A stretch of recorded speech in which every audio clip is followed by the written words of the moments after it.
Hello दोस्तों, कैसे हैं आप सब लोग। उम्मीद करता हूं काफी अच्छे होंगे। तो दोस्तों आज के इस वीडियो के अंदर हम रिव्यू करेंगे एक अपकमिंग आईपीओ आस्क ऑटोमोटिव का आईपीओ, जो कि 7 नवंबर से लेकर 9 नवंबर के बीच में ओपन होने वाला है। तो इस वीडियो के अंदर हम सबसे पहले इसका ग्रे मार्केट का प्रीमियम देखेंगे, इससे हमें लिस्टिंग गेन्स का अंदाजा हो जाएगा।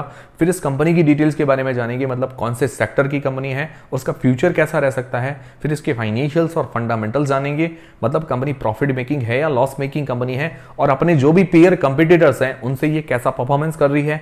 फिर इस आईपीओ की डिटेल्स के बारे में जानेंगे और अंत में हम जानेंगे कि क्या इस आईपीओ में हमें अप्लाई करना चाहिए या नहीं करना चाहिए, और करें तो लिस्टिंग गेन्स के हिसाब से या लॉन्ग टर्म के हिसाब से।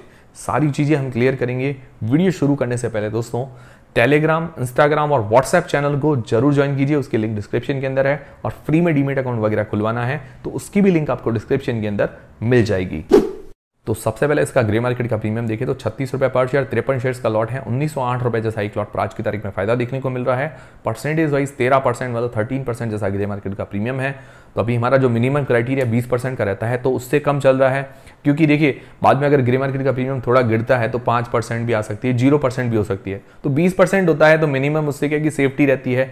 गिरावट होती है तो 15% या 10% तक आती है या 5% तक आती है, तो रिस्क नहीं रहता है। इसीलिए हमारा मिनिमम क्राइटेरिया 20%। तो अभी कम है तो अभी मुझे लगता है थोड़ा वेट करना ही सही है। और एंकर लिस्ट मैं जब तक वीडियो शूट कर रहा हूं तब तक तो नहीं आई है, मैं कल की तारीख में आपके साथ डिस्कस कर लूंगा एंकर लिस्ट। उसके बाद हमें पता चल पाएगा कि भाई इस आईपीओ में डिमांड कैसी रह सकती है।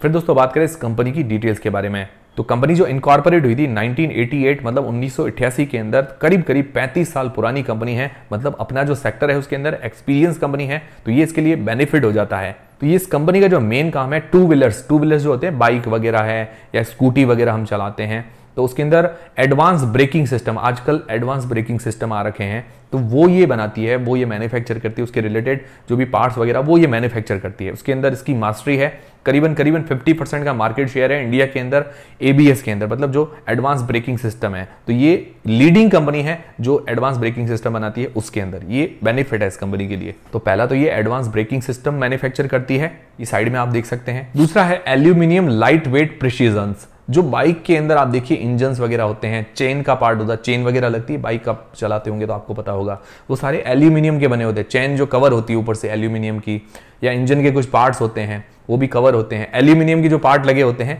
वो भी ये मैन्युफैक्चर करती है। तीसरा है सेफ्टी कंट्रोल केबल्स, जैसे क्लच की केबल आती है, ब्रेक की केबल आती है, जो ब्रेक वगैरह हम दबाते हैं तो केबल से जुड़े हुए होते हैं, मतलब जो भी टायर वगैरह है वहां से वो केबल से जुड़े हुए होते हैं, वहां से गाड़ी रुकती है, क्लच लगता है, तो वो भी ये मैन्युफैक्चर करती है। तो आसान भाषा में आपको समझ में आ गया कि कंपनी क्या करती है। अगर आसान भाषा में समझ में आया तो वीडियो को एक लाइक जरूर करें। अगर आसान भाषा में हमें समझ में आता है तो हमें फ्यूचर का पता चल पाता है, सेक्टर भी आराम से समझ में आ जाता है। तो यही हमारी खास चीज़ है, हम आपको आसानी से सारी चीज़ें समझाते हैं। समझ में आती है तो वीडियो को लाइक जरूर करें, इससे हमें काफ़ी मोटिवेशन मिलेगा। तो सेक्टर बढ़िया है, डिमांडिंग सेक्टर है। दूसरी चीज़ है कि इसके अंदर कंपटीशन भी बहुत ज़्यादा है, ऐसी काफ़ी सारी कंपनीज है, लिस्टेड भी है, अनलिस्टेड कंपनीज भी खूब है। बाकी इसकी 17 मैन्युफैक्चरिंग यूनिट्स है और करीब 38% माल जो है एक्सपोर्ट करते हैं बाहर, मतलब विदेशों के अंदर सेल होता है। और इसके कस्टमर्स अगर बात करें टीपीएस, यामाहा, बजाज, हीरो, और उसके अलावा एथर के भी स्कूटर आते हैं, रॉयल इनफील्ड, सुजुकी, ऐसे काफ़ी सारे कस्टमर्स हैं जिनको ये अपना माल वगैरह सप्लाई करती है। तो ये हो गई कंपनी की डिटेल्स। कंपनी तो ठीक नज़र आ रही है। फिर इसके फाइनेंशियल्स और फंडामेंटल्स भी हम जान लेते हैं। तो फाइनेंशियल्स जो दिए गए हैं 2021 से 2023 तक, तो इसके अगर एसेट्स देखें तो साल दर साल एसेट्स बढ़ रहे हैं, करीब 1.5 गुना जैसी ग्रोथ है 2021 से 2023 के अंदर। फिर इसके रेवेन्यू की बात करें तो रेवेन्यू के अंदर भी साल दर साल ग्रोथ नजर आ रही है। रेवेन्यू के अंदर भी करीबन 1.5 गुना ग्रोथ है 2021 से 2023 के अंदर। फिर अगर प्रॉफिट की बात करें तो प्रॉफिट तो साल दर साल बढ़ रहा है, मतलब 2023 के अंदर भी बढ़ा है, पर 2022 के अंदर थोड़ा सा डिक्लाइन हुआ था। तो ये थोड़ा सा नेगेटिव तो ज्यादा नहीं कह सकते। कभी कभार क्या है कि कच्चे रॉ मटेरियल की कॉस्टिंग बढ़ जाती है या कुछ ऊपर नीचे हो जाता है, इस कारण क्या है कि प्रॉफिट के अंदर इफेक्ट पड़ जाता है। बाकी ओवरऑल ठीक नजर आ रहा है क्योंकि रेवेन्यू के अंदर अच्छी ग्रोथ है। बाकी क्या है कि कोई भी आइडियल कंपनी होती है उसके अंदर क्या होता है कि हर साल मतलब ऐसी ग्रोथ होनी चाहिए। पहले साल अगर 10 करोड़ कमाए तो अगले साल 15 या 20 करोड़, मतलब डाउन नहीं होना चाहिए।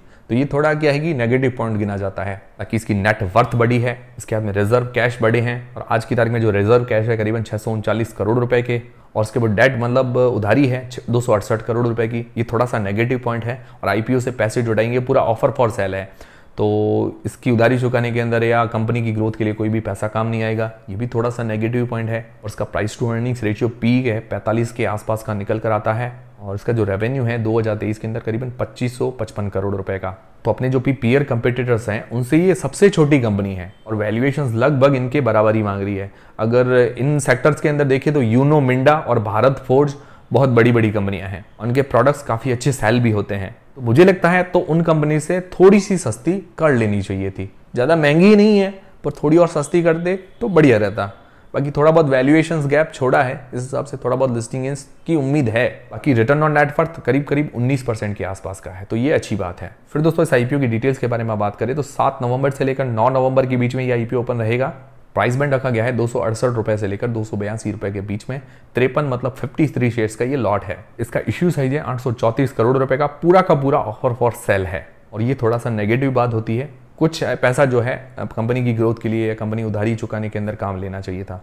अगर कंपनी पूरी डेट फ्री हो जाए या कंपनी की ग्रोथ के लिए कोई पैसा नहीं चाहिए तो ऑफर फॉर सेल के लेके आते हैं तो अच्छी बात है, पर कंपनी के ऊपर डेट है वो चुकाने के लिए थोड़ा फ्रेश इश्यू लाना चाहिए। कि रिटेल पोर्शन 35% का है। तो ये हो गई पूरे आईपीओ की डिटेल्स। अब सबसे मेन सवाल आता है कि क्या इस आईपीओ में अप्लाई करना चाहिए या नहीं करना चाहिए, करे तो लिस्टिंग गेन्स के हिसाब से या लॉन्ग टर्म के हिसाब से।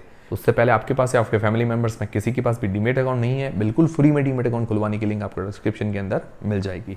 तो सबसे पहले अगर इसका ग्रे मार्केट का प्रीमियम देखें तो भी ग्रे मार्केट का प्रीमियम काफ़ी कम चल रहा है, करीबन 13% के आसपास। मिनिमम हमारा क्राइटेरिया से कम है। तो अभी हमें एंकर लिस्ट देखनी चाहिए, कल की तारीख में मैं आपको एंकर लिस्ट भी बता दूंगा। और उसके अलावा बाकी सारी चीज़ें देखिए कि भी QIB कैसा रिस्पॉन्स देते हैं, उस हिसाब से आप लिस्टिंग गेन्स के लिए डिसीजन बनाइए। तो मुझे लगता है पहले दूसरे दिन का सब्सक्रिप्शन देख के ही डिसीजन बनाना चाहिए। बाकी आप अपने रिस्क और अपना एनालिसिस लगा के ही कोई डिसीजन बनाइएगा। फिर दोस्तों लॉन्ग टर्म के हिसाब से तो सेक्टर बढ़िया है, सेक्टर के अंदर कंपटीशन भी ज़्यादा है। बाकी एक पॉजिटिव पॉइंट ये है कि अपने सेक्टर के अंदर जो एडवांस ब्रेकिंग सिस्टम बनाती है उसके अंदर लीडिंग कंपनी करीबन 50% का मार्केट शेयर है ABS के अंदर। बाकी उसके अलावा अदर प्रोडक्ट्स भी बनाती है तो ये भी इसके लिए बेनिफिशियल है। तो ये सेक्टर सदाबहार है, ऐसी चीज़ों की डिमांड रहती है। और 2 व्हीलर्स बनते हैं तो ये जो भी असेंबलीज वगैरह बनाती है या केबल्स बनाती है, क्लच केबल, ब्रेक केबल्स हैं और एडवांस ब्रेकिंग सिस्टम, इन सभी की ज़रूरत रहती है। भले ही इलेक्ट्रिक व्हीकल्स आ जाए तो भी ब्रेक की ज़रूरत रहेगी। तो इस सदाबहार सेक्टर है। बाकी फाइनेंशियली भी ठीक है, प्रॉफिट 2022 के अंदर डिक्लाइन हुआ है बट ठीक नज़र आ रही है। थोड़ा डेट पे करना चाहिए था फ्रेश इश्यू के अंदर, बाकी ज़्यादा दिक्कत वाली बात नज़र नहीं आ रही है। और पूरा का पूरा ऑफर फॉर सेल है, ये थोड़ा सा नेगेटिव पॉइंट है। और वैल्यूएशंस थोड़ी और सस्ती करते तो और बढ़िया होता। तो भी ये आईपीओ के अंदर मिक्स चीजें नजर आ रही है, थोड़े नेगेटिव्स भी हैं, थोड़े पॉजिटिव्स भी हैं। तो इस हिसाब से हमें क्या करना चाहिए कि भाई QIBs कैसा रिस्पॉन्स देते हैं, NII पोर्शन के से कैसा रिस्पॉन्स आता है, उस बेसिस पर हमें डिसीजन बनाना चाहिए। और एंकर लिस्ट कैसी आती है, एंकर लिस्ट मैं कल की तारीख में आपको बताऊंगा, तो उस बेसिस पर हम डिसीजन बनाएंगे। और बाकी मैं आपको अपडेट देता रहूंगा। और कोई भी डिसीजन बनाए तो अपनी रिस्क और अपना एनालिसिस लगा के बनाए। उम्मीद करता हूँ ये वीडियो देखने के बाद आपके सारे कंफ्यूजन दूर हुए होंगे और आपके आसानी हुई होगी डिसीजन लेने में कि भाई अप्लाई करना है नहीं करना है। हुई है तो आप लोग क्या करने वाले, अप्लाई करेंगे नहीं करेंगे, मुझे कमेंट करके ज़रूर बताइएगा। और वीडियो पसंद आया है लाइक ज़रूर करें और चैनल को सब्सक्राइब कर लें। टेलीग्राम, इंस्टाग्राम और फ्री में डीमेट अकाउंट सबकी लिंक डिस्क्रिप्शन के अंदर है। मिलते हैं दोस्तों अगले वीडियो के अंदर।